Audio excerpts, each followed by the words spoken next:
भारत सहन करणार नाही हे ऑपरेशन सिंदूरने दाखवून दिले. मुख्यमंत्री देवेंद्र फडणवीस. लष्कर-ए-तोयबाचे 6 कमांडर ठार तर 9 ठिकाणी हवाई हल्ला पाकिस्तानवर. आनंदोत्सव बलुचिस्तानमध्ये. मुझफ्फराबादमधला लष्कर-ए-तोयबाचा सवाई नल्ला कॅम्प उद्ध्वस्त. ऑपरेशन सिंदूर नंतर पाकिस्तान शेअर बाजार कोसळला.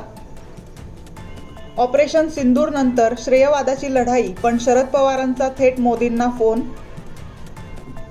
ऑपरेशन सिंदूर नंतर पाकिस्तानचा संरक्षण मंत्री ख्वाजा आसिफ घाबरला. ऑपरेशन सिंदूर, पंतप्रधान नरेंद्र मोदींकडून लष्कराचं कौतुक.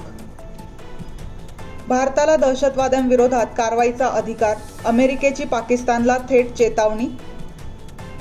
हा हल्ला अभिमानास्पद, उद्धव ठाकरेंकडून ऑपरेशन सिंदूरचं कौतुक.